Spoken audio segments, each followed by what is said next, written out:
Bonsoir à toutes, bonsoir à tous et bienvenue pour ce 46e hub de Keran. Keran est un groupe d'ingénierie indépendant qui travaille sur la transition écologique des territoires, sur terre, sur mer, en France et à l'international, à travers des projets d'énergie, d'infrastructure, de renaturation des territoires et aussi à travers les enjeux numériques qui y sont attachés. On est ravis de vous retrouver pour ce 46e hub. Un hub chez Keran, c'est un temps d'inspiration, de débat, d'échange sur des sujets qui nous préoccupent, qui nous intéressent, qui nous questionnent, qui nous demandent d'aller regarder ce qui se passe ailleurs, d'aller écouter des gens qui sont plus avancés que nous, qui sont en avance sur ces concepts pour qu'ils viennent nous partager leurs connaissances, leur savoir, et puis qui nous permet aussi de confronter cette vision prospective à notre propre état de l'art, à nos tentatives, nos expérimentations. On porte l'audace parmi nos valeurs et donc on essaye aussi d'être en amont, d'avoir cette posture pionnière sur un certain nombre de sujets. Et ce hub, ça nous permet aussi de nous comparer d'une certaine façon, de mesurer la distance entre notre situation actuelle et ce vers quoi on se projette. Pour ce 46e hub, on a choisi un thème qui est donc l'âge de fer. L'âge de fer vers une nouvelle ère. Qu'est-ce qu'on a essayé de dire à travers ça? On s'est posé la question finalement de, du moment qu'on vit, où il faut faire mieux avec moins, il faut redonner plus de place au vivant, il faut questionner finalement la façon dont on a produit la ville au siècle dernier et chercher des nouvelles façons de faire.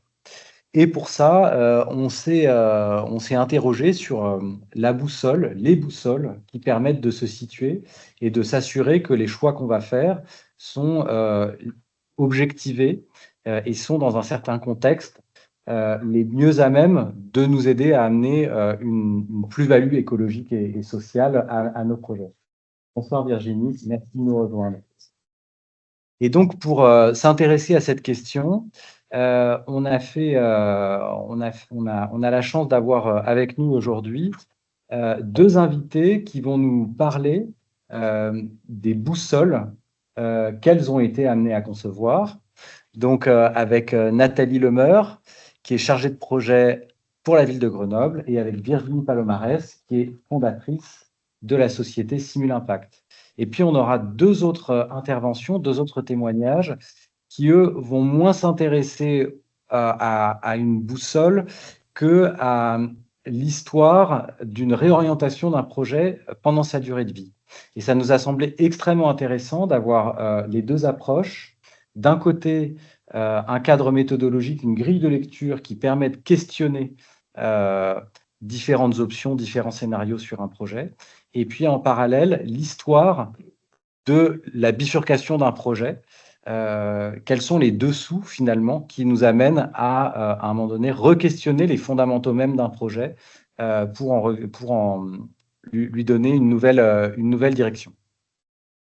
Donc, nos invités, je vais leur demander de se présenter en quelques mots, et puis ensuite, on aura deux cycles de questions. Pour chaque hub, on garde un temps important pour les échanges aussi en fin de...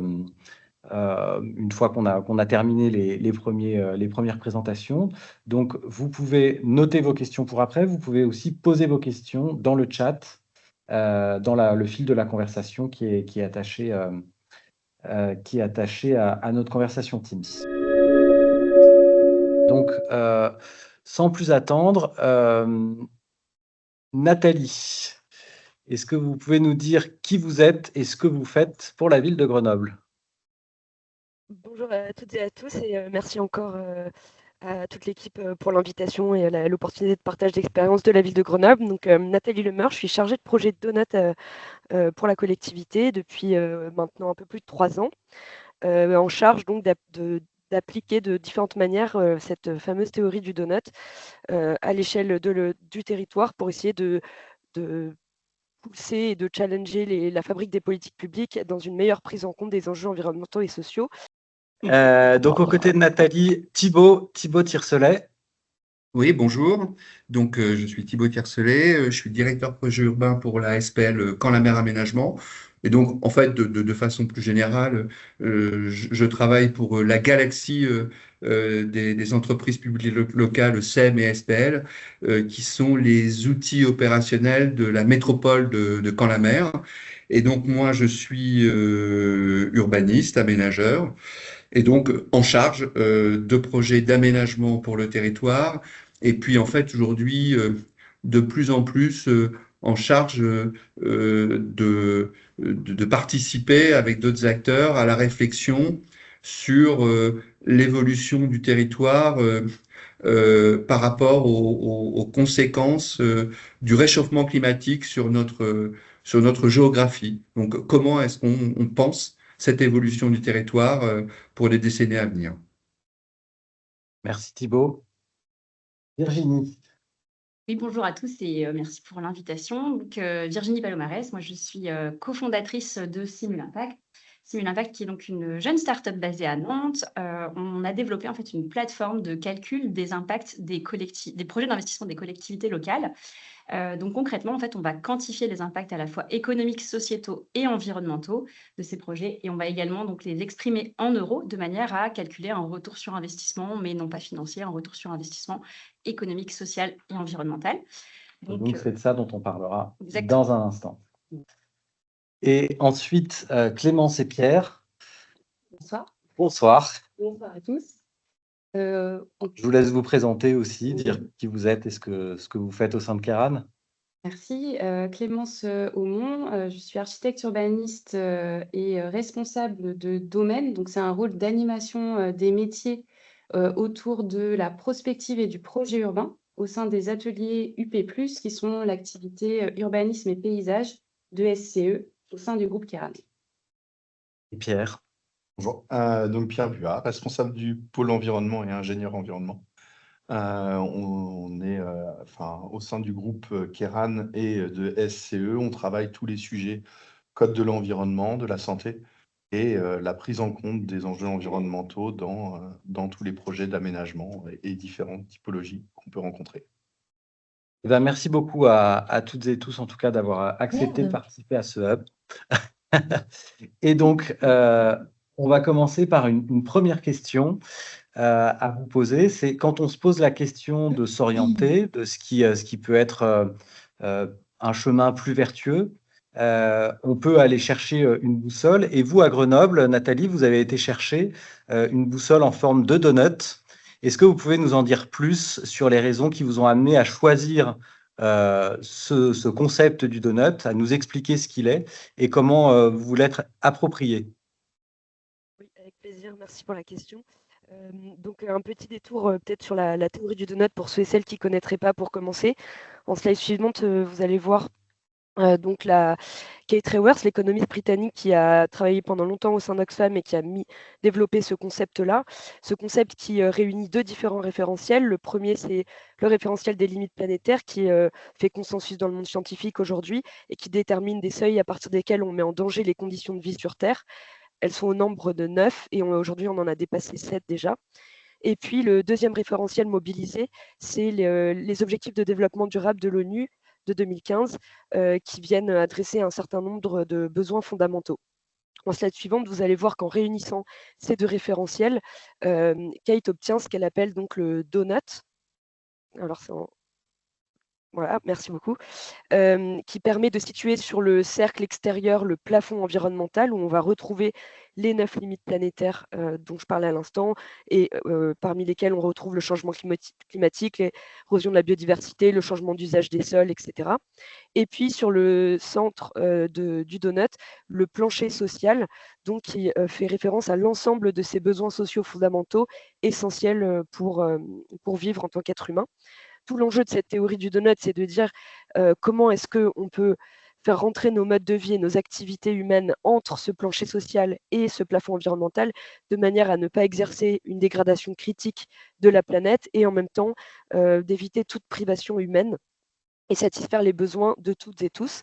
Et cet espace entre le plancher et le plafond, elle l'a désigné comme étant l'espace écologiquement sûr et socialement juste pour l'humanité, donc qui fait référence à ce double impératif.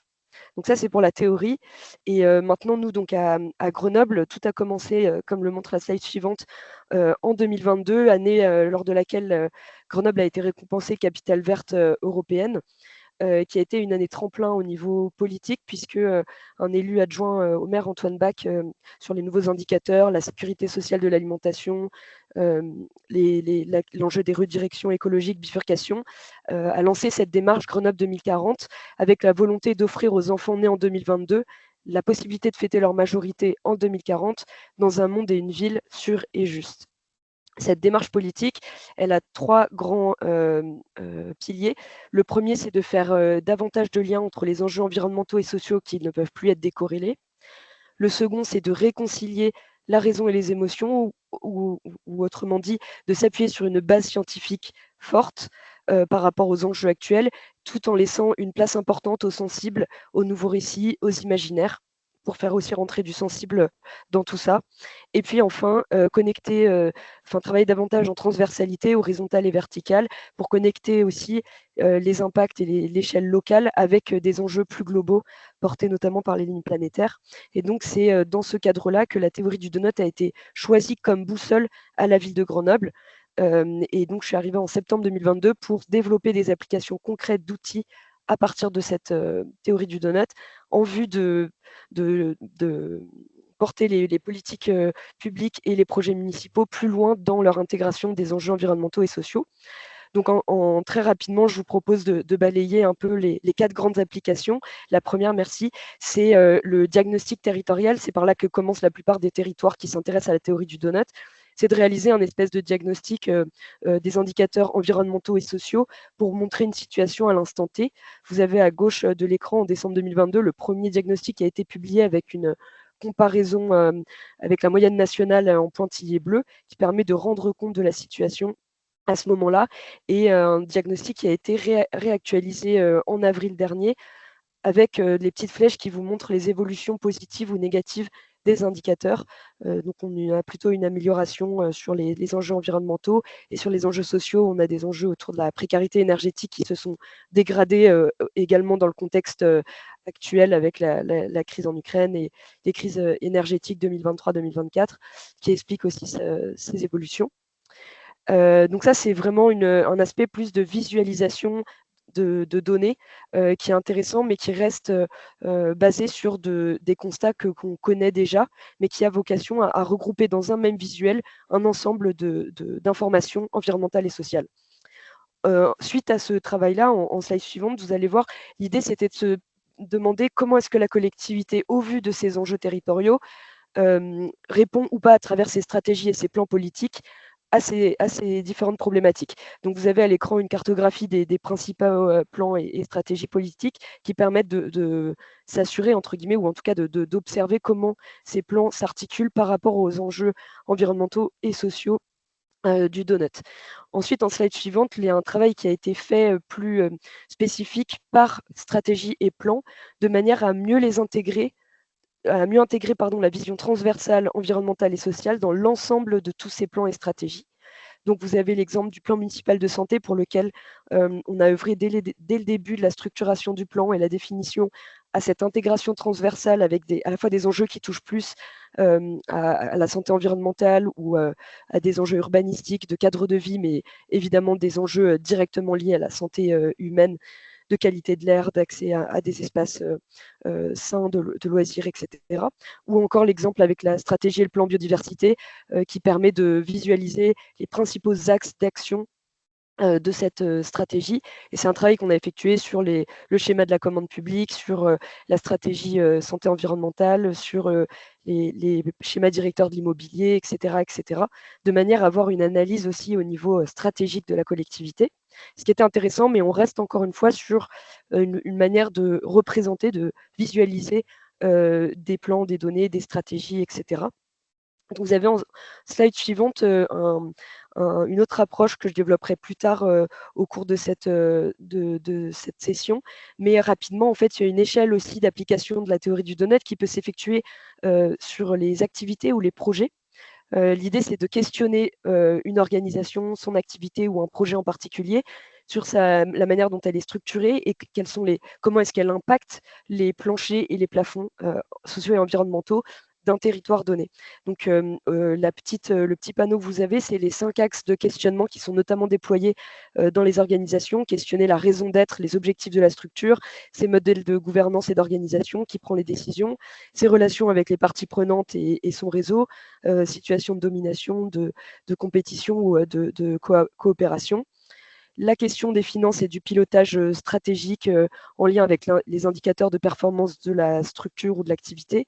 Et enfin, des enjeux de propriété, à qui appartient l'organisation, les moyens de production, les ressources et comment sont réparties les recettes ou les bénéfices. Et à droite, vous avez un exemple de visuel, je reviendrai plus tard dessus, d'une analyse d'un projet de la ville de Grenoble où vous allez vous retrouver différents critères d'impact autour du donut, qui sont autant d'enjeux de la théorie du donut qui ont été territorialisés pour être applicables à l'échelle d'un projet, avec en vert les contributions positives aux objectifs de la collectivité et en orange les axes d'amélioration du projet, ou en tout cas ces contributions qui vont en sens inverse des objectifs. Et enfin, dernièrement, on a également travaillé au niveau citoyen en développant des outils d'information, de sensibilisation autour de différentes thématiques. Donc en slide suivante, normalement, vous allez voir, merci beaucoup, à gauche, une petite fiche thématique sur la biodiversité qui repose les enjeux globaux et puis ensuite un zoom sur la situation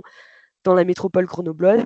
Et à droite, un grand poster développé dans le cadre d'un événement autour du cinéma de montagne sur les enjeux environnementaux et sociaux des écosystèmes alpins pour mettre en avant à la fois tous les bouleversements environnementaux à l'œuvre, mais aussi les enjeux sociaux, aussi bien d'accessibilité à ces milieux-là pour toutes et tous, tous les enjeux économiques de redirection des stations de ski ou des territoires ruraux qui dépendent de ces activités hivernales aujourd'hui pour survivre, et enfin des enjeux évidemment de comment les bouleversements environnementaux à l'œuvre dans ces environnements un peu isolés peuvent potentiellement venir mettre en danger la satisfaction du plancher social, donc le cas de ce qui s'est passé avec les éboulements ou les inondations dans le Var, par exemple, ces dernières années, qui peut mettre en difficulté rapidement une communauté qui vit dans ces territoires. Et pour finir, donc, dernière slide, avant de passer la main, je profite aussi des différents événements grand public organisés par la collectivité pour partager cette nouvelle boussole avec les citoyens, avec des publics dédiés sur des événements festifs ou des événements estivaux organisés à la ville pour partager ces diagnostics, partager ces outils, échanger comme lors du marché de Noël autour de la roue de la transition pour échanger autour de ces enjeux-là, ou sur des événements thématiques comme par exemple sur les jeunes qui s'expriment sur les discriminations dans les quartiers populaires. Donc voilà, autant d'opportunités pour essayer aussi de partager cette boussole plus largement sur le territoire. Et je passe la main. Merci beaucoup. Merci beaucoup, Nathalie. Merci, c'est très clair. Donc, on retient, on a bien compris le choix effectivement du donut qui à la fois s'appuie sur le consensus scientifique sur les limites planétaires, sur les objectifs de développement durable, un travail quand même assez important d'appropriation et d'application aussi bien à des cadres de politique publique qu'à des cadres opérationnels, et aussi, comme vous l'avez présenté à la fin, pour en faire un langage commun avec les habitants. Donc, c'est très clair. Merci. Je vais me tourner maintenant vers Virginie Palomares.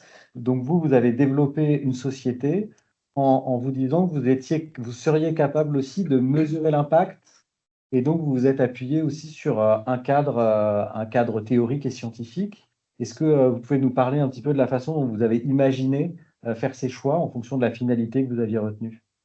Bien sûr, donc Simul-Impact, globalement, donc c'est une calculatrice d'impact, mais qui s'appuie sur une méthodologie qui est bien établie, qui s'appelle l'évaluation socio-économique. C'est plutôt connu dans le monde des infrastructures linéaires de transport.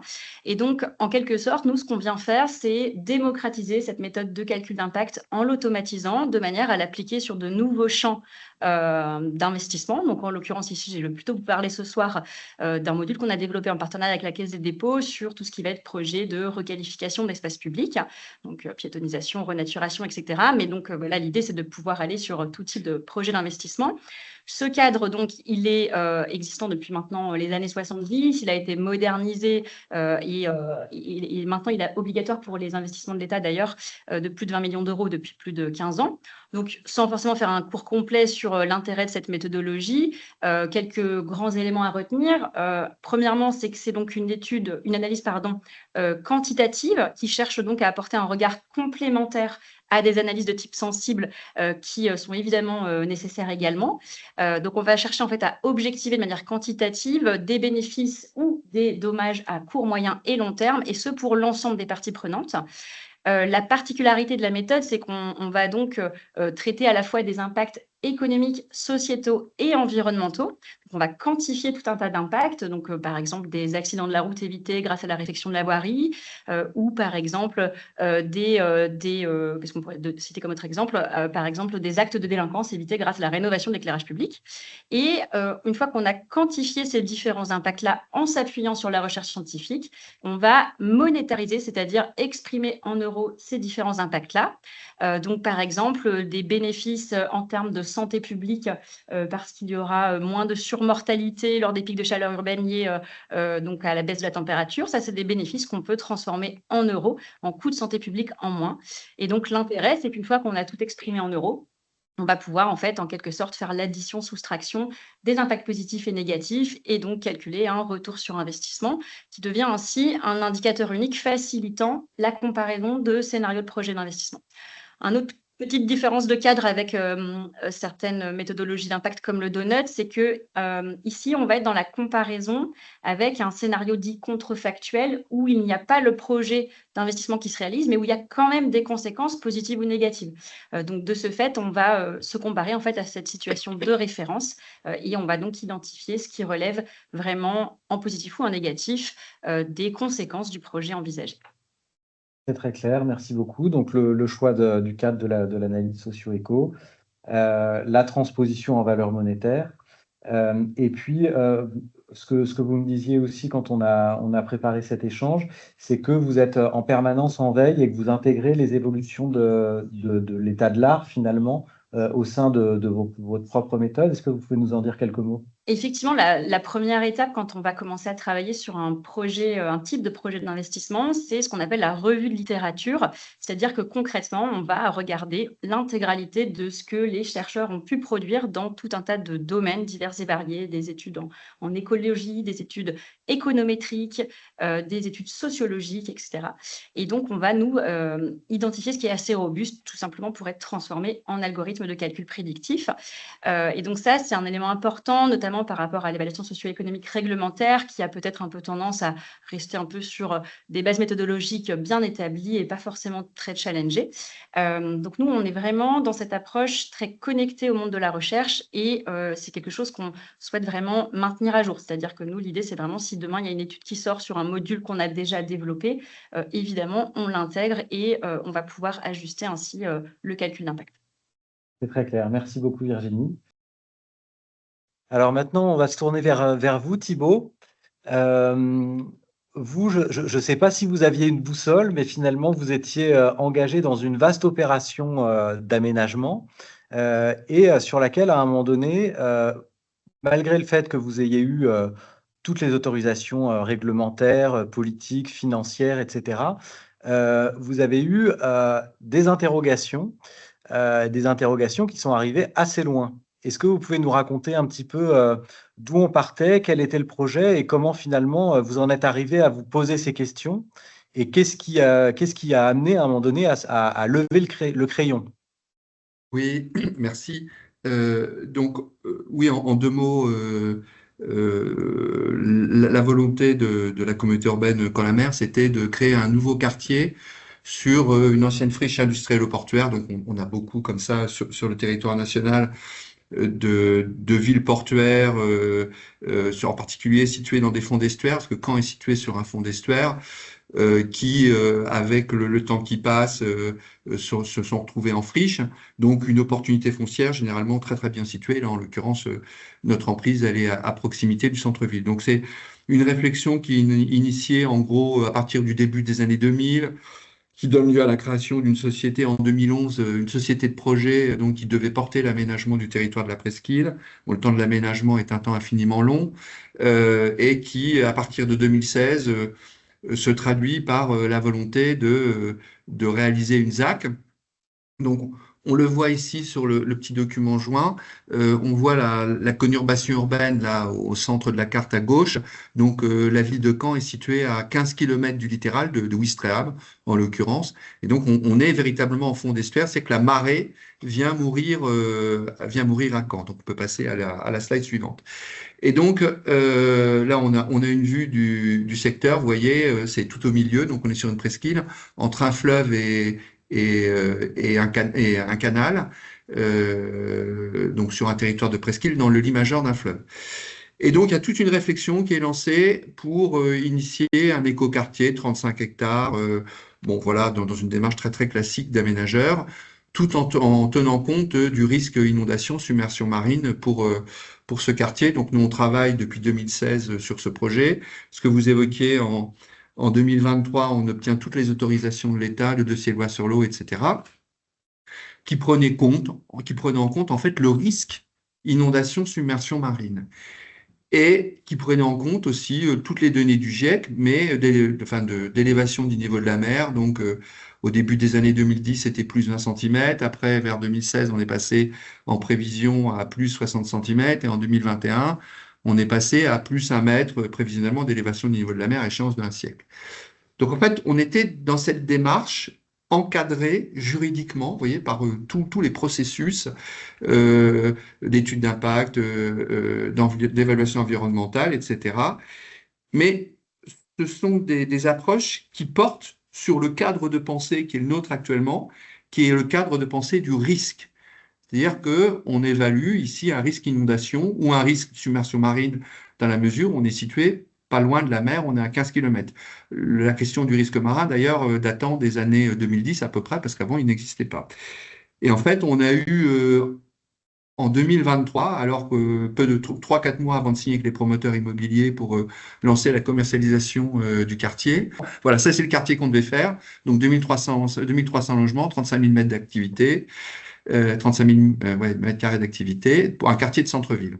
Et donc, en fait, en 2023, on s'est rendu compte, voilà très bien, qu'en réalité, on avait quand même un énorme trou dans la raquette de notre raisonnement.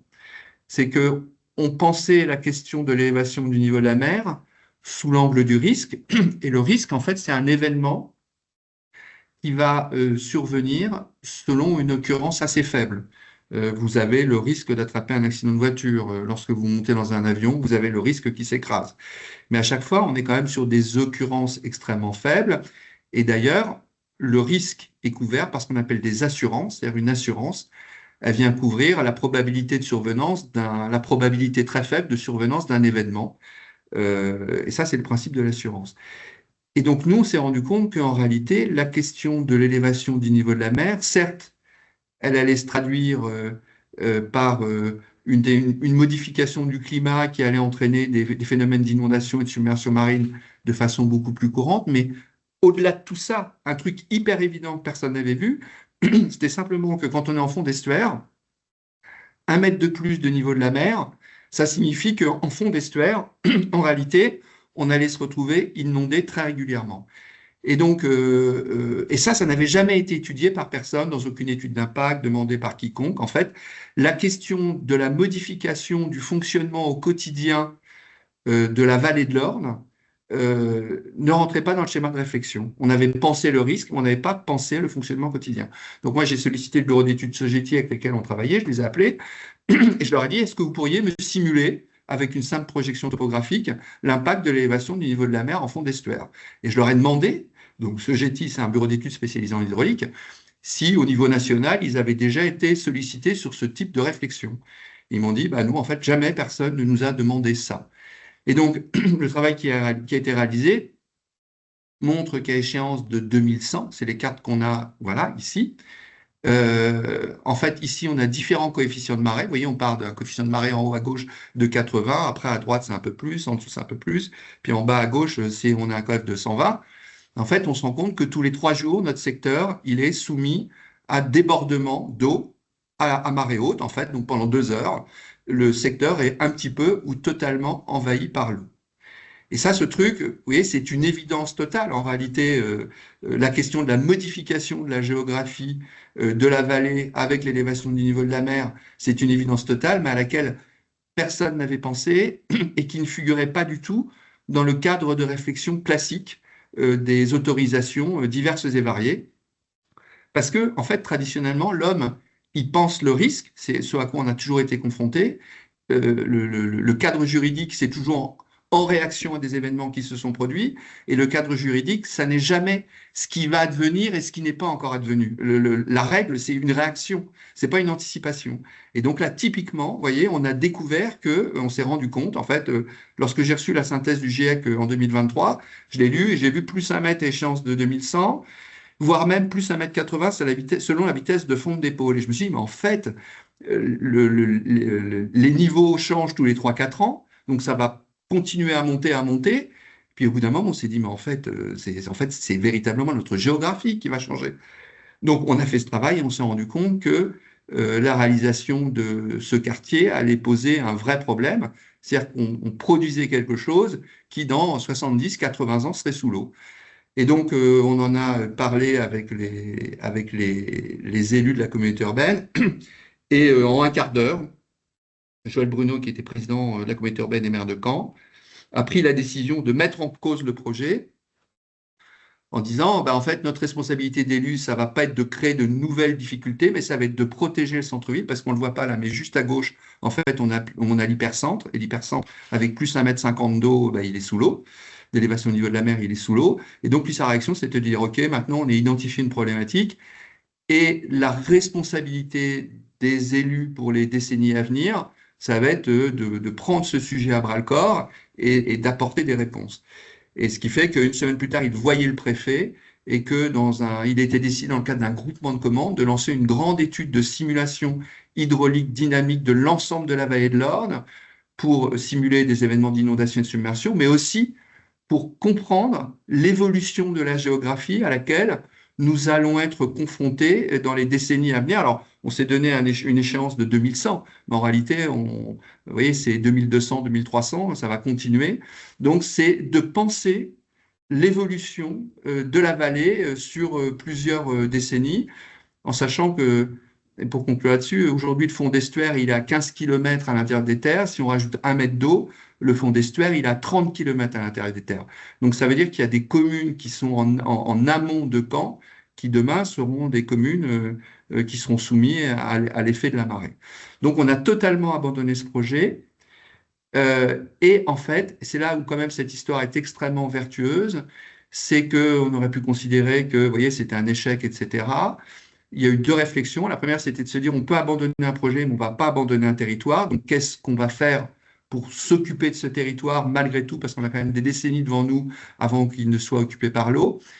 Et surtout, ça a été un énorme élan vers l'avant, très positif, qui a consisté à se dire, OK, maintenant on est conscient de cette problématique à l'échelle de l'estuaire, et donc l'ensemble des élus du territoire de l'estuaire, vous voyez, sur les 15 km, sont en train de se réunir dans le cadre d'un projet partenarial d'aménagement qui doit être signé la semaine prochaine pour anticiper l'évolution de la géographie du territoire à échéance de 80 ans. Donc, ce petit sujet de cette opération Nouveau Bassin, de l'abandon d'un écoquartier de 35 hectares, qui a été un peu difficile quand même à vivre au début, se traduit au final par, vous voyez, on a transmuté le deuil vers quelque chose de très positif, d'une prise de conscience globale et d'une vraie envie de se retrousser les manches. Alors c'est quand même un vrai sujet, parce que oui, les élus, ils sont élus pour 6 ans, ils ne sont pas élus pour 60 ans, mais malgré tout, de se dire, peu importe les échéances des mandats, il y a vraiment quelque chose à initier pour anticiper les conséquences du réchauffement climatique. Merci beaucoup Thibaut, c'est très clair. Donc on comprend que finalement, ça a été ce passage d'une vision du risque, de quelque chose d'exceptionnel à l'intégration en fait de la transformation de la géographie, comme vous l'avez très bien dit. Et du coup, on sera très, très heureux de vous entendre dans la deuxième partie pour comprendre justement comment vous n'avez pas abandonné ce territoire. Je propose maintenant qu'on passe à une deuxième partie de notre hub avec une nouvelle question pour nos intervenants. C'est en commençant par vous, Nathalie. Donc, vous avez développé ce concept du donut territorial que vous nous avez très bien expliqué. Maintenant, on est curieux de savoir quelque part ce que ça a donné. Et est-ce que vous avez des premiers retours d'expérience, des cas concrets sur lesquels vous les avez appliqués? Et en quoi, finalement, qu'est-ce que vous en retirez comme enseignement? Est-ce que ça transforme l'outil, l'usage de l'outil, la perception de l'outil en lui-même ou des enjeux? Alors, il y a 2 ans, la direction finance et contrôle de gestion, suite à ce premier travail de diagnostic territorial, de visualisation de l'état environnemental et social du territoire, est venue voir mon équipe transversale prospective et Grenoble 2040 pour qu'on développe un outil d'aide à la décision, de pilotage stratégique, d'arbitrage budgétaire, de priorisation, qui donne une image des impacts environnementaux et sociaux générés par les projets. Donc, j'ai commencé à travailler sur différents référentiels, notamment donc la théorie du donut, évidemment, mais également la taxonomie européenne pour les enjeux environnementaux, d'autres directives de déclaration extra-financière pour les entreprises qui intègrent des enjeux sociaux et de gouvernance, et d'autres outils développés par d'autres collectivités en France assez inspirants, pour arriver à créer cette grille d'analyse environnementale et sociale qui est l'aboutissement le plus concret des applications de la théorie du donut à Grenoble, puisque on dépasse le cadre seulement de data visualisation pour aller sur un outil qui peut s'ouvrir sur du pilotage, de l'aide à la décision ou de la redirection de projets. Cet outil, il est structuré autour de 6 grands axes. Les 3 premiers environnementaux, avec le changement climatique et les enjeux énergétiques. Le second autour de la biodiversité, des écosystèmes et puis tous les enjeux de pollution des milieux, artificialisation des sols, imperméabilisation, etc. Et le troisième autour de la gestion des ressources, dont tous les flux entrants et sortants, la question des matières premières, des déchets, des enjeux d'économie circulaire, etc. Et puis sur les enjeux sociaux, on a également 3 grands piliers. Le premier qui a trait au bien-être fondamental, à tous les enjeux liés à la santé humaine, l'accès aux services et aux besoins de base, de première nécessité. Un deuxième axe sur tous les enjeux de vivre ensemble, de citoyenneté, d'inclusion, de cohésion sociale, d'accès à la culture, à l'éducation, de cadre de vie, etc. Et enfin, un dernier pilier social sur la justice sociale avec les enjeux autour des précarités, des vulnérabilités, l'accompagnement social, économique qui peut être fait pour, en vue de gagner en égalité ou en équité sociale. Et donc, ces 6 grands axes ensuite sont déclinés, comme vous pouvez le voir en slide suivante, en sous-axes qui sont eux-mêmes adossés sur 36 critères d'impact. Et ces 36 critères d'impact, en fait, font référence à des objectifs politiques de la collectivité. Donc, si on prend le premier axe changement climatique, lutte contre le changement climatique, on a un critère d'impact qui consiste à réduire les émissions de gaz à effet de serre. Ce critère d'impact est évidemment adossé sur un objectif politique issu du plan Air Énergie Climat, de réduction chiffrée à 2040 des émissions. Et ensuite, l'idée, c'est de descendre à l'échelle d'un projet, de poser la question si le projet qui est mis en place, il va permettre de contribuer positivement ou pas à l'atteinte de cet objectif. Autrement dit, est-ce que le projet mis en place va réduire les émissions de gaz à effet de serre ou au contraire augmenter les émissions de gaz à effet de serre par rapport à l'existant? La particularité de cet outil, c'est qu'il a été développé dans une forme d'analyse de double matérialité, c'est-à-dire qu'on va à la fois s'intéresser aux impacts du projet sur son site d'implantation et sur les équipes directement impliquées dans sa réalisation. Si je prends l'exemple de la végétalisation d'une cour d'école, on va être sur les impacts sur site au sein de l'école et sur les équipes projets en charge de végétaliser les parties prenantes de l'école. Et d'un autre côté, on va également regarder les impacts à plus large échelle sur le territoire, c'est-à-dire des impacts qui sont davantage territorialisés, comme les enjeux sur la qualité de l'air ou sur la biodiversité, etc. Et pour le social, on va être sur des enjeux idem sur l'ensemble de la population ou sur des usagers potentiels ou bénéficiaires élargis. Ce qui fait qu'on a cette double entrée qui permet d'avoir à la fois une vision pilotage stratégique des activités de la collectivité, des projets mis en place et d'un pilotage aussi au niveau des ressources et des actifs, qu'ils soient humains ou autres de la collectivité, sur le patrimoine aussi foncier, et puis une vision plus d'observation territoriale des effets générés plus largement. En slide suivante, vous allez voir qu'on a mis en place pour aider les chefs de projet à répondre et à analyser leurs projets, un barème de cotation, un principe de cotation qui va de -3 à +3 et qui permet d'estimer la contribution, le niveau de contribution, l'ampleur des impacts générés par un projet et qui permet ensuite une visualisation, comme vous avez à droite et que je vous ai déjà introduit tout à l'heure, une analyse par projet des impacts positifs en vert et en orange des axes d'amélioration. Cet outil, on l'a développé initialement donc, pour une commande interne en vue d'un réarbitrage politique du plan pluriannuel d'investissement. Donc, c'était sur des projets d'investissement à l'étude pour lesquels on pouvait encore renoncer à certains projets, rediriger certains projets, questionner l'orientation prise.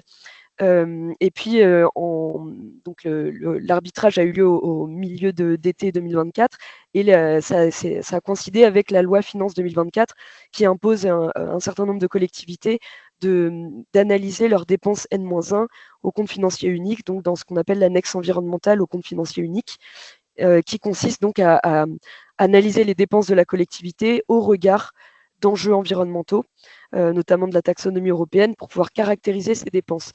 Et en fait, l'intérêt avec cet outil, c'est que sur le système de cotation, on est également sur du favorable, défavorable ou du neutre. Et donc, on a pu utiliser cet outil-là à la fois pour répondre à des besoins internes de pilotage et d'arbitrage, mais également pour répondre à une obligation réglementaire, une nouvelle obligation réglementaire d'analyser l'ensemble de ces comptes. En slide suivante, vous allez voir que même si on a donc déployé cet outil, il y a une bonne réception de la part des équipes, un usage aussi en termes de pilotage projet qui est assez intéressant pour questionner à 360 degrés l'ensemble des enjeux qui ont attrait avec un projet, s'intéresser davantage à aux éventuelles demandes qui sont formulées dans les cahiers des charges, etc. Mais évidemment, que ça soit pour le portrait de territoire ou pour des outils plus opérationnels comme celui-ci qu'on a développé, il reste encore de grands champs d'amélioration, notamment sur les dimensions politiques, puisqu'il y avait une question à ce sujet sur le choix des indicateurs, la fixation des seuils. Quel est un objectif, par exemple, de tout le monde a accès à un logement décent? Comment est-ce qu'on fixe ce seuil au sein de la population ou au sein du parc de logement local? Donc, c'est des arbitrages politiques, démocratiques, qui demandent aussi certaines expertises sur certains sujets, notamment environnementaux, etc. Donc, on a encore ce champ à explorer. On a aussi des dimensions techniques avec tout simplement la disponibilité des données pour un grand nombre des enjeux planétaires des limites du donut ou sur les enjeux sociaux. On est limité aussi par la disponibilité des données ou leur pertinence au regard des compétences politiques et administratives de la collectivité. Donc, c'est aussi comment on arrive d'une manière plus opérationnelle à articuler ces constats avec les différentes communes et autres institutions ou acteurs locaux, parties prenantes locales qui ont aussi un impact sur le territoire.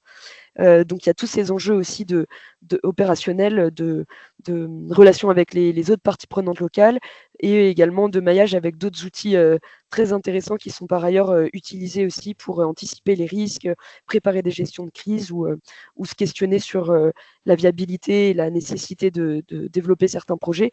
En tout cas, c'est le donut pour conclure là-dessus, c'est une nouvelle boussole qui a été initialement choisie par la ville de Grenoble au niveau politique et qui ensuite est descendue aux différentes échelles administratives, à commencer par la direction générale, l'échelle stratégique des directeurs et des directions, directrices, etc. Puis ensuite, la nécessité de développer des outils plus opérationnels au niveau des chefs de projet, des activités, pour pouvoir réellement piloter ces trajectoires qui nous permettent d'atteindre cet idéal que propose la boussole du donut, avec encore plein de défis, et notamment en termes de concertation et de mobilisation citoyenne. J'en ai pas beaucoup parlé, mais ça reste des interventions ponctuelles, là où le donut, la théorie du donut se prête largement à un grand exercice démocratique, notamment au vu de tous ces enjeux de projection dans un territoire viable, durable, qui soit souhaitable aussi pour les générations actuelles et futures, qui nécessiterait bien entendu une mobilisation à plus large échelle. Donc voilà, affaire à suivre sur les prochains axes de déploiement de la théorie du donut à la ville de Grenoble. Merci encore pour votre écoute. Merci beaucoup, Nathalie. On voit que c'est un outil très, très complet, que c'est aussi expérimental, hein. Vous avez été très clair aussi là-dessus sur ce qu'on sait, ce qu'on ne sait pas, ce qui est imparfait, ce qui est perfectible. Et puis, ce qui est intéressant aussi, c'est que nous-mêmes, je ne l'ai pas précisé, mais Keran réfléchit aussi à sa propre boussole, compare les méthodes, développe des outils et ses propres outils et les teste. Et le fait de savoir ce qui se passe dans une collectivité, quelles sont vos propres interrogations, je pense que ça fait pas mal écho aussi à des questions aussi bien de nature politique, aussi au sein d'une entreprise. On touche aussi à des enjeux politiques et puis évidemment techniques, notamment sur la question de l'accessibilité et de la pertinence des données, et aussi de la pondération des différents indicateurs qu'on choisit de se donner. Je me tourne vers vous, Virginie. Alors, vous nous avez présenté le concept de Simul Impact. Est-ce qu'on peut le voir à l'œuvre? Mais bien sûr. Donc effectivement, je vais vous présenter un cas, donc si on peut mettre voilà la slide. Donc c'est un cas sur lequel on a travaillé avec donc la ville de La Flèche dans la Sarthe. Donc en l'occurrence, on a en fait nous deux grands cas d'usage en fait, hein, des résultats qui sont produits à travers Simul Impact. Le premier grand cas d'usage, c'est vraiment celui pour lequel on a construit Simul Impact, c'est l'aide à la décision. Donc vraiment le fait de produire des éléments pédagogiques qui vont être particulièrement adaptés pour un dialogue avec les élus. Donc notamment la comparaison de scénarios grâce à cet indicateur unique dont on parlait tout à l'heure, le retour sur investissement socio-économique. Et le deuxième grand cas d'usage, et qui va donc être illustré par ce cas-là, c'est le fait d'utiliser les résultats pour tout simplement valoriser le projet. Donc là, en l'occurrence, ça a notamment été utilisé dans le discours d'inauguration du projet, mais aussi ça peut être utilisé dans tout ce qui est concertation, le fait de produire en fait des arguments finalement en faveur du projet qui permettent de mettre en perspective derrière les bénéfices attendus. Donc ça fait partie des autres grands usages. Donc en l'occurrence, comme je le disais ici, donc c'est un projet de requalification des quais du Loir, la rivière qui a donc à La Flèche, et donc c'est dans le cadre du programme Action Cœur de Ville, donc les quais qui étaient très peu valorisés, une sorte de grand parking, et donc l'objectif est tout simplement d'en faire un lieu de vie et de reconnecter ça avec le reste du centre-ville de La Flèche.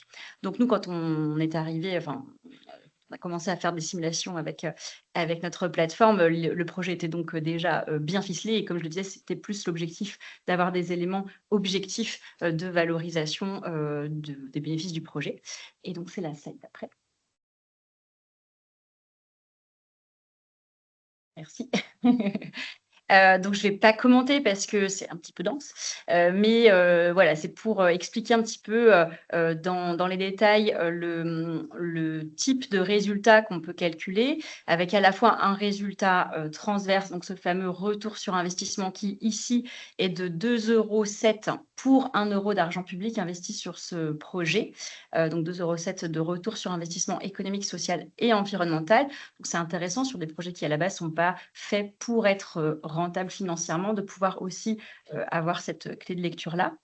Et puis ensuite, on va en fait intégrer des impacts à la fois positifs et des impacts négatifs. Donc, je vais juste en commenter peut-être quelques-uns, mais donc on va travailler des sujets liés à la gestion de l'eau, des mètres cubes d'eau infiltrés, etc. On va travailler bien sûr du carbone capté par les végétaux, mais aussi qui ne sera pas émis puisqu'on va baisser la place de la voiture en ville à travers ce type de projet de piétonisation. On va travailler aussi sur la baisse des nuisances sonores liées à la voiture. Sur les questions de santé publique, on a énormément d'éléments en fait à quantifier là-dessus.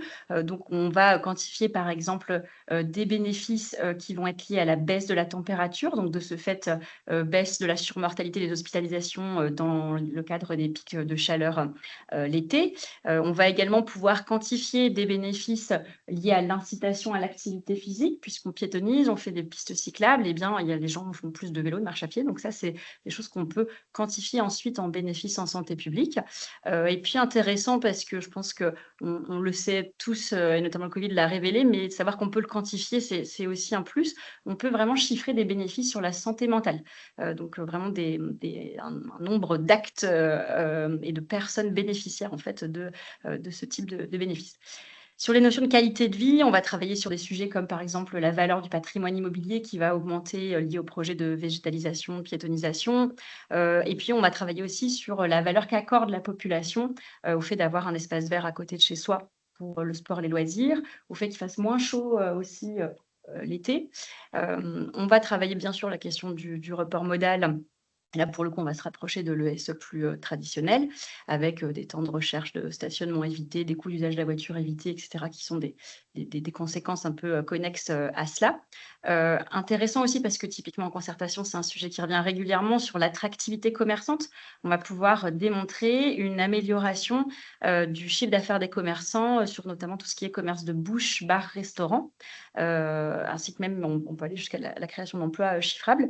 Et puis, donc, en l'occurrence, ici, ce n'était pas le cas puisqu'il n'y avait pas de rénovation de voirie, mais on peut aussi travailler donc, sur des sujets de calcul d'accidents évités grâce à la rénovation de la voirie. Donc, en l'occurrence, ici, sur la flèche, ce qui est intéressant, c'est qu'on a finalement un peu tous les grands types d'impact puisque c'est un projet relativement complet, sauf donc sur la partie voirie.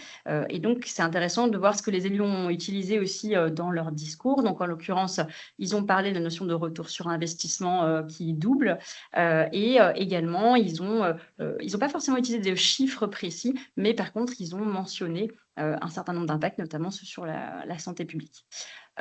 Voilà, donc c'était juste histoire d'illustrer un petit peu plus concrètement ce qu'on peut faire. Merci beaucoup. Alors, effectivement, ça donne un très bon aperçu. Ça pose plein d'autres questions aussi, Oui. mais donc notez-les bien parce que je pense qu'on pourra y revenir. Pour continuer, Thibaut, donc vous nous avez emmenés jusqu'au moment où la collectivité décide d'appuyer sur pause. Comment on repart après ça et est-ce que vous pouvez nous dire un petit peu, poser les lignes de ce sur quoi vous travaillez aujourd'hui, du coup, pour ne pas abandonner, comme vous l'avez dit, le territoire, mais bien accompagner sa bifurcation? Oui, alors pour le coup, il y a enfin, la réflexion, vous savez, ça se stratifie. En fait, on avance et on planifie pas tout, hein. En fait, on rentre dans les sujets. Donc, le premier axe sur lequel nous avons travaillé, c'était la question du paysage, de la géographie. Donc, avec le bureau de paysagiste Phytolab, si on peut aller juste en dessous. Et en fait, nous nous sommes interrogés en fait sur l'évolution de ce territoire sur les 80 ans qui viennent. Donc là, on a fait une première phase de travaux en juin, 2024-2025 pour restituer ce territoire à la population parce que c'est quand même une vraie friche, la prostitution, des trafics, etc. Donc on a un peu remis la main sur le territoire avec des aménagements d'espace public faits à coût extrêmement modéré, considérant que dans 50-60 ans, ce serait sous l'eau. Et en fait, la question après, c'est donc là, en fait, on a fait faire un levé topo très fin du site pour voir quels étaient les points hauts et les points bas, en se disant que donc on pouvait sans doute penser une urbanisation sur les points hauts du site qui seraient les derniers occupés. Donc si on peut continuer. Et en fonction de ça, vous voyez, on a fait, on a essayé de comprendre l'évolution de ce territoire. Donc on voit pas bien, mais en fait au milieu du site, on a un point haut. On s'est dit, on peut urbaniser ce territoire pour 50 ans et territoire qui a déjà certains bâtiments, principalement industriels. On s'est posé la question donc de l'évolution du territoire. Sur le côté, vous avez l'évolution, la petite goutte d'eau là, l'évolution du niveau de la mer. Donc on voit qu'à partir de 2040, il y a certaines voiries qui commencent à être sous l'eau, qu'il faut peut-être un peu conforter.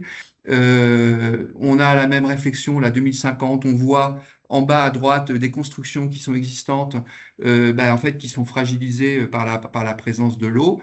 Et on continue comme ça, si vous voulez bien. 2060, vous voyez, en bas, on considère qu'il faut déconstruire les bâtiments. Et on va jusqu'en 2070, 2080 et 2100, où en fait, à échéance, on considère que, pour aller vite, la totalité du site doit être restituée à la nature. En fait, ça pose, la réflexion, elle a différentes dimensions pour aller très vite.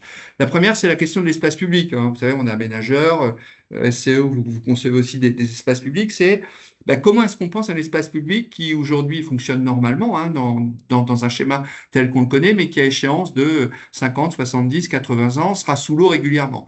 Donc, ça pose la question des réseaux, par exemple. Qu'est-ce qu'on fait sur les réseaux? Déjà, un réseau, normalement, ça s'amortit sur 80 ans. Donc là, on est sur une durée moindre. Donc, comment est-ce qu'on travaille avec les services pour trouver des solutions par rapport aux réseaux enterrés? Ça pose la question des réseaux, vous voyez, par exemple, électriques, télécoms, en se disant, est-ce qu'au final, est-ce qu'il faut vraiment les enterrer? Est-ce qu'il ne faut pas les mettre en aérien? Parce qu'à un moment, il faudra tout démonter. Donc, il y a la question des réseaux. Il y a la question aussi des espaces verts, parce que nous, c'est de l'eau saumâtre qui va arriver.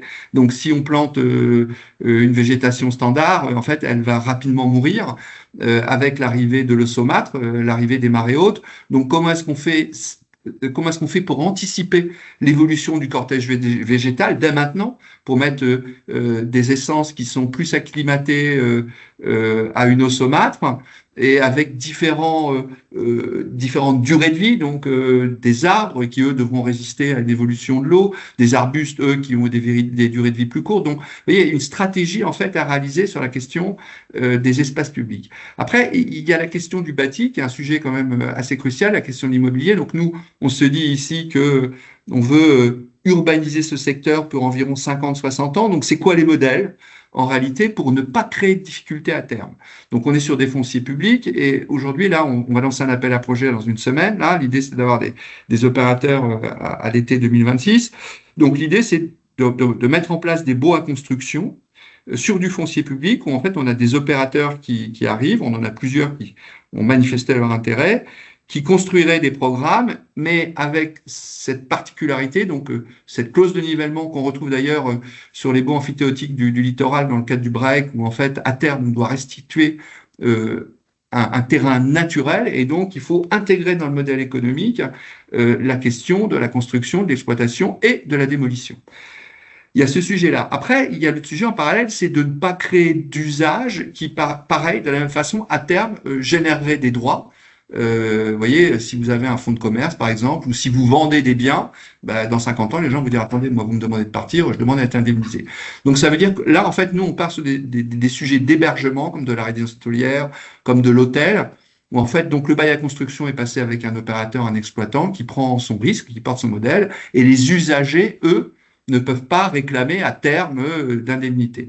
Il y a aussi la dimension humaine, parce qu'on le voit, par exemple, dans le logement locatif social, le bailleur a beau être propriétaire d'un immeuble, on a beau proposer aux occupants de les déplacer lorsqu'il faut démolir un bâtiment, en leur proposant une sortie en un autre bâtiment, un autre appartement, les gens ne veulent pas partir souvent.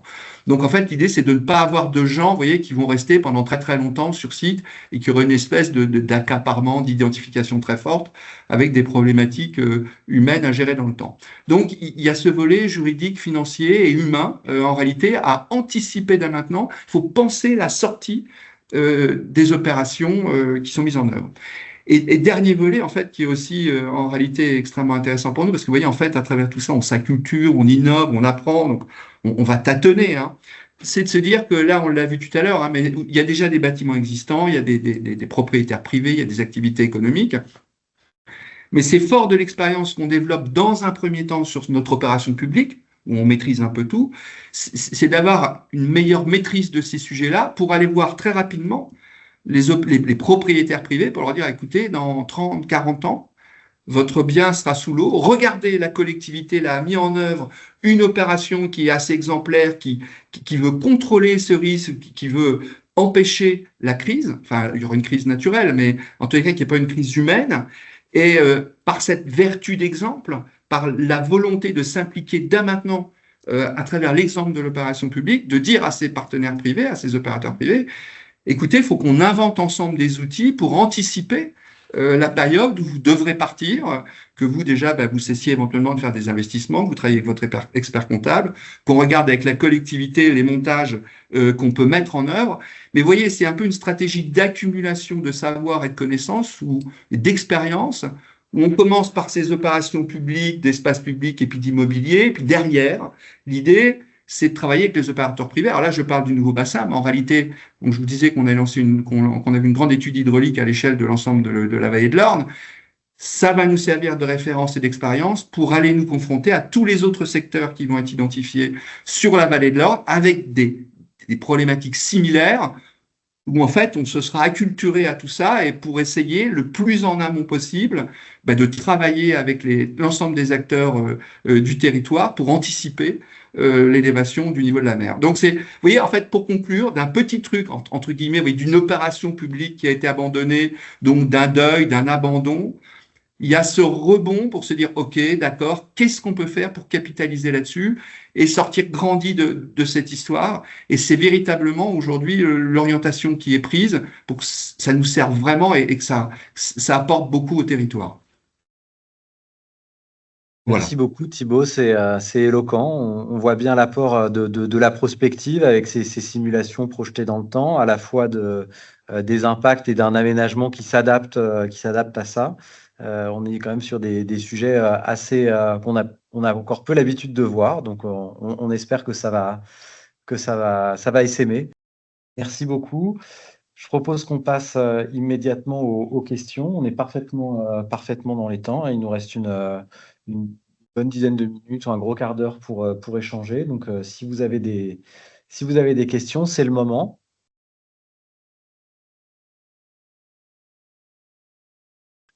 C'est concernant cette zone qui sera en 2100 inondée partiellement.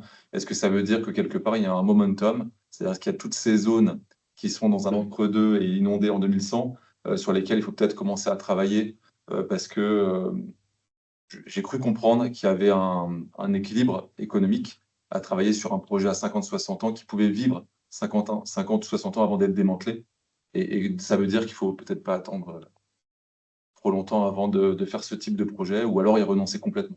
Effectivement, en fait, c'est pour ça qu'on lance un appel à projet, là, vous voyez, dans la semaine qui vient. L'objectif est d'avoir des premières réalisations en 2030, parce qu'en réalité, même quand on parle d'une perspective de débordement à échéance de 2080-2100, en vérité, on ne sait pas trop. C'est-à-dire qu'on part sur le scénario RCP, la 8.5, qui est aussi validé par le Haut Conseil sur le climat. En même temps, le rapport du GIEC qui dit plus 1 mètre à plus 1,85 m, en fait, on ne sait pas trop, ça dépend de la vitesse de fond d'épaule, et comme c'est parti, ça va aller très vite. Donc, ça veut dire que même nous, les prévisions qu'on a prises qui sont pessimistes, en fait, ce sera peut-être les prévisions optimistes de dans 10 ans. Donc oui, il y a une véritable urgence à agir, c'est-à-dire que 50 ans dans un modèle économique et immobilier, en fait, c'est ce qu'il faut, surtout qu'il n'y a pas de valorisation patrimoniale à terme, vu qu'on ne revend pas le bâtiment, on le démolit. Donc on peut même pas se dire, c'est pas grave, même si j'ai pas totalement amorti ou ce genre de choses, je revends demain, donc tout va bien. En réalité, là, on est sur un modèle économique où c'est que de l'amortissement. Donc oui, il est urgent d'intervenir et on voit bien qu'en réalité, selon la nature de la programmation, c'est plus ou moins aisé. C'est-à-dire que si on fait de l'artisanat en bardage, en fait, en 20 ans, on a amorti son truc. Par contre, si on fait du logement, c'est sur un cycle qui va être beaucoup plus long. Donc, oui, effectivement, il est très, très important d'intervenir très vite. Et c'est notre priorité, en vérité. Très clair. Merci Thibaut. Lucie. Bonsoir Lucie. Bonjour. Lucie Renaud de l'agence d'urbanisme de la région nantaise. Moi, j'avais une question pour Nathalie Lemeur. C'est une question un peu de... Peut-être que vous l'avez dit, mais c'est une information qui m'a échappé. Quand vous avez parlé d'analyse des doubles matérialités, vous avez parlé d'un impact du projet sur le site d'implantation et vous mesurez aussi un impact sur un territoire plus large. Il est à quelle échelle ce territoire plus large? Merci pour la question. Oui, c'est à l'échelle de Grenoble, donc soit de la commune, soit pour certains indicateurs de la métropole. Mais la distinction qu'on fait, en fait, c'est vraiment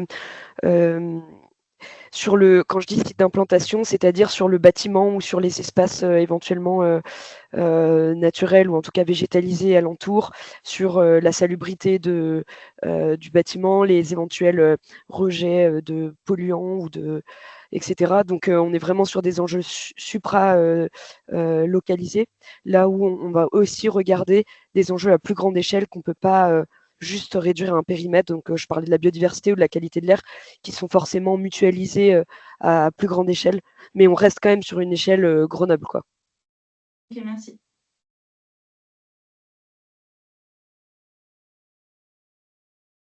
Marie, Bonsoir, Anne-Marie Martel d'Atlantol. Je suis très intéressée par des exemples concrets sur vos sujets d'aménagement. Je me demandais s'il y a des choses qui peuvent être transposables sur d'autres sujets. Je pense notamment aux investissements industriels sur des usines.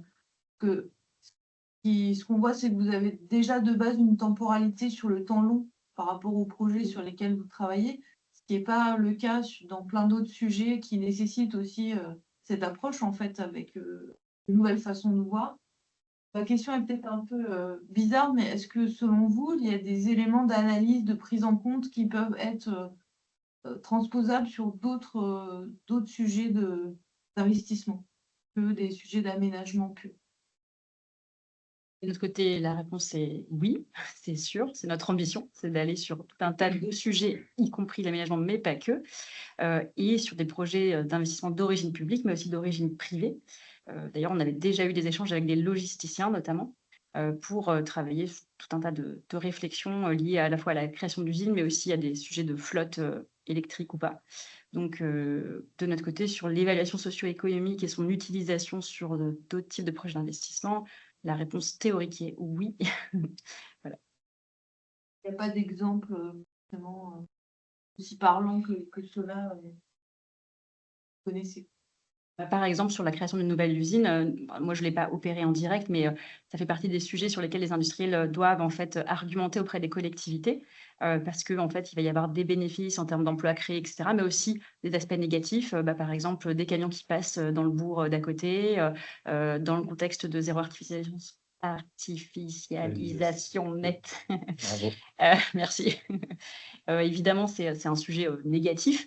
Donc, ils ont un vrai enjeu d'argumentaire sur voilà, du bénéfice et du dommage et comment est-ce qu'on met les uns en rapport des autres de manière à... voilà, il faut évidemment que le résultat soit positif pour eux pour qu'ils utilisent derrière ces arguments, mais ça fait partie des choses qui les intéressent.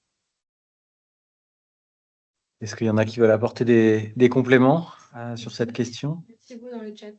Merci Virginie. Comment faire la part des choses entre les investissements et impact public et les retombées privées? Valorisation foncière, coût évité des automobiles, etc. Nous, très concrètement, on propose des sortes de filtres de lecture des résultats par bénéficiaire ou porteur du dommage, entre guillemets. Donc, par exemple, on va avoir un filtre les habitants, un filtre la société française, les contribuables, un filtre l'environnement. Donc ça, c'est une autre manière de regarder les résultats sous un autre angle.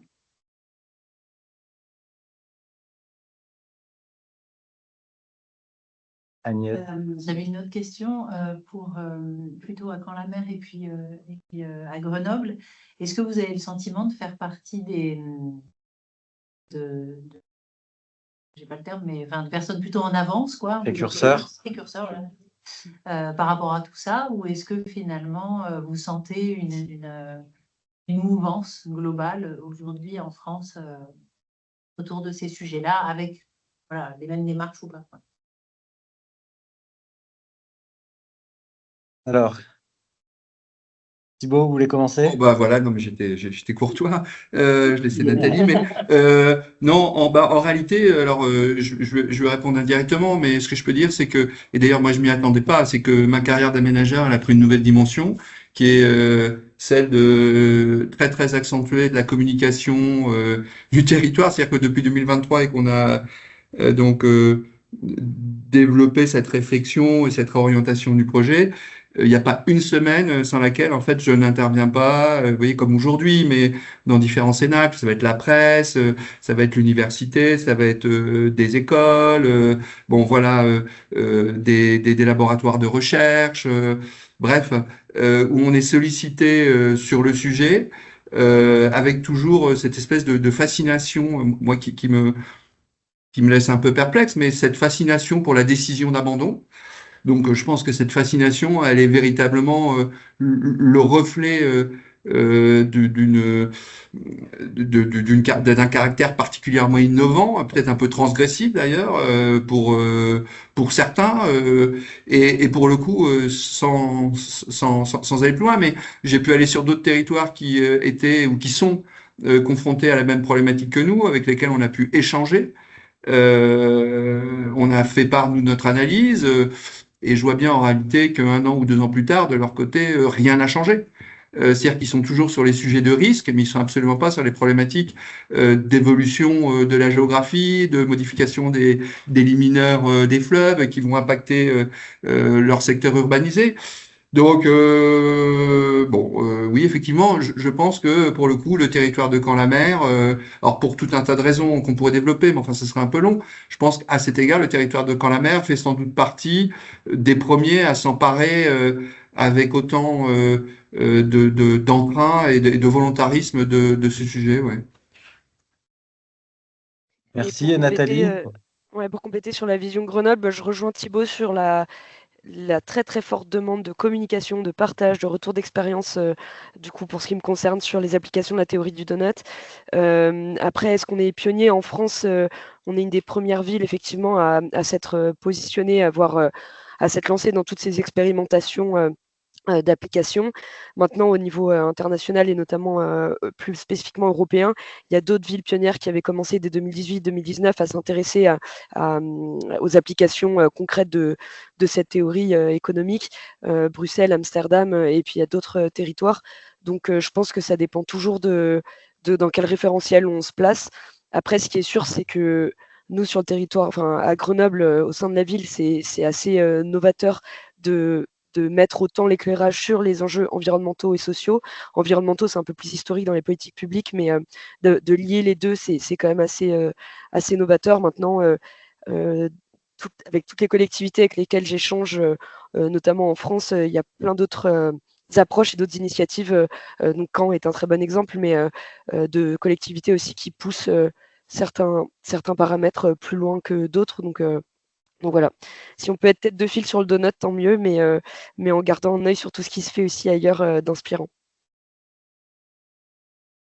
Et Nathalie, moi j'avais une question pour vous aussi, c'est par rapport à l'approche financiarisée qu'a présentée Simul Impact. Est-ce que c'est une question que vous vous êtes posée aussi de donner une valeur financière? Est-ce que ça a été des attentes d'élus ou de citoyens aussi de dire est-ce que vous êtes capable de donner une valeur chiffrée, un point de comparaison? Et est-ce que vous pouvez nous raconter un petit peu par quoi vous êtes passé par rapport à cette question de la valeur chiffrée?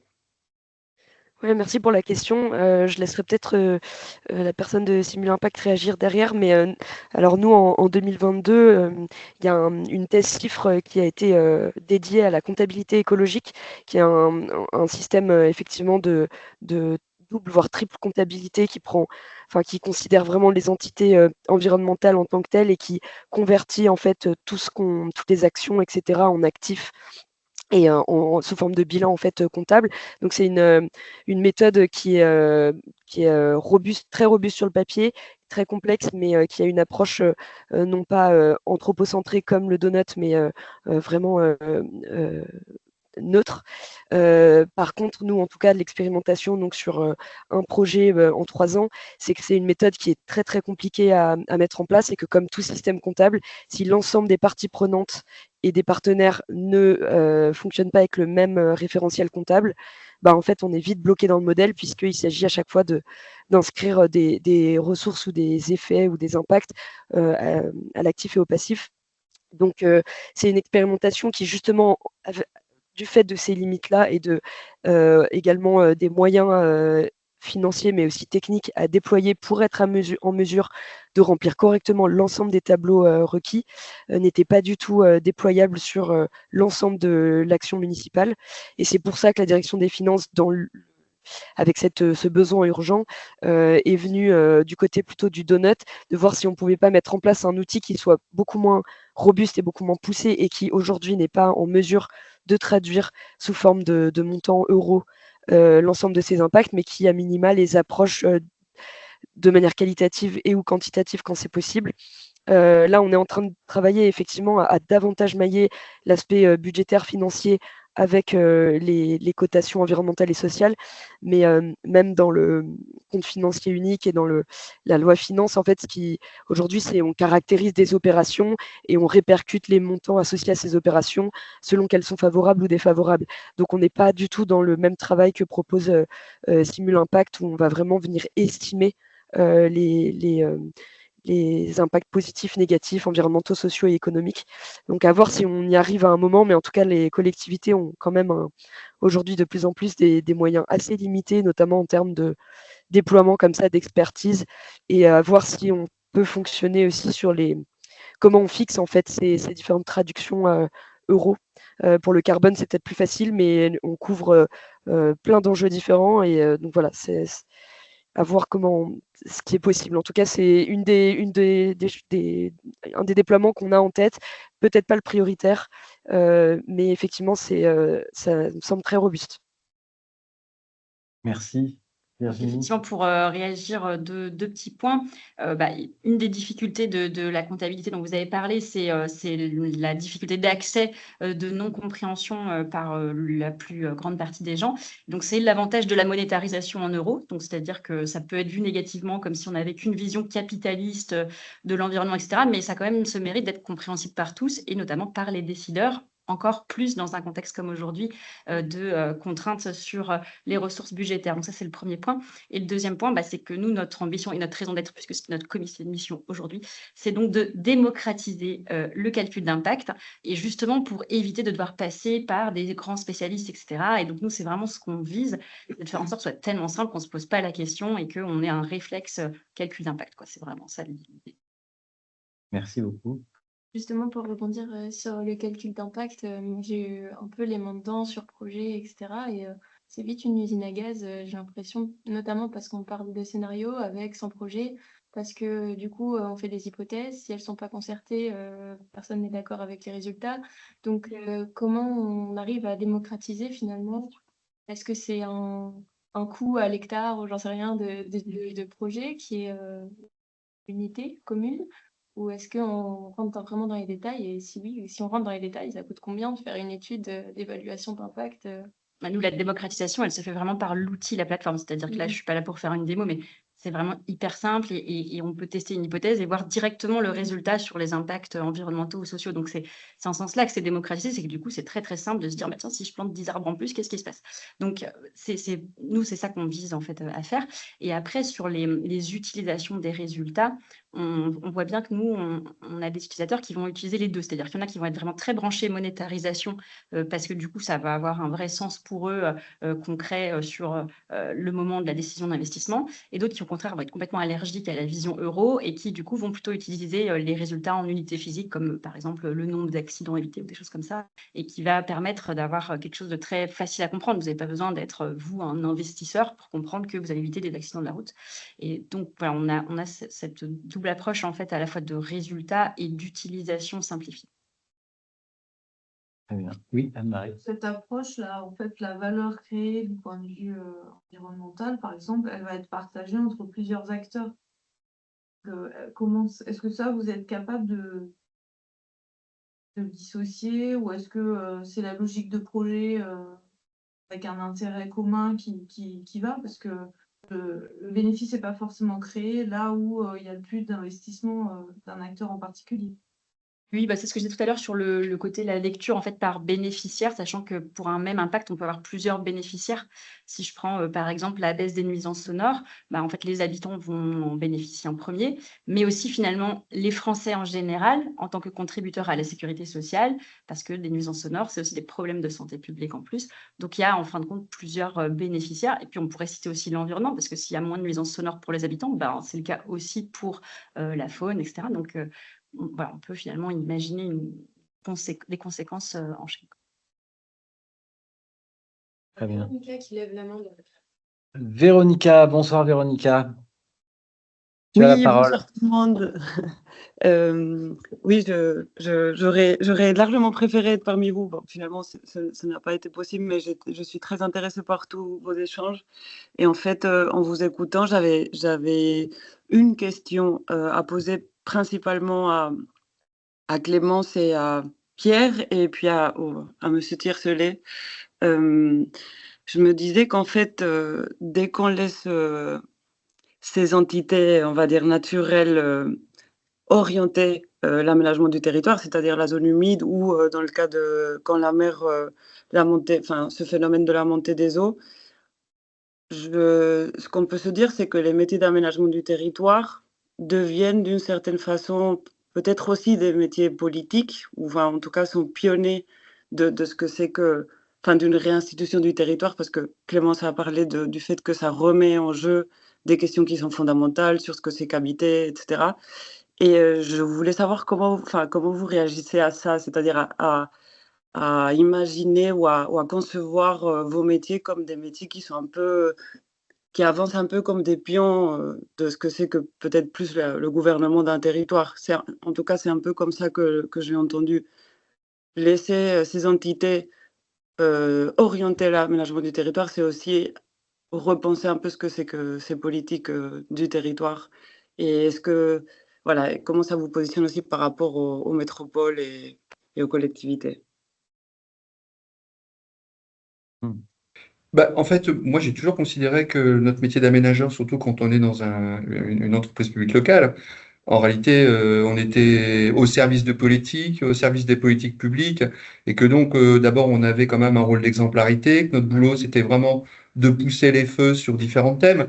Alors, c'est vrai qu'historiquement, on nous demandait surtout de réfléchir à la question, et c'était évoqué d'ailleurs dans l'opération des deux ruisseaux, c'est les deux ruisseaux, ouais, sur la question de l'habitat, par exemple, proposer une stratégie de peuplement pour tous les revenus, pour tous les types de familles.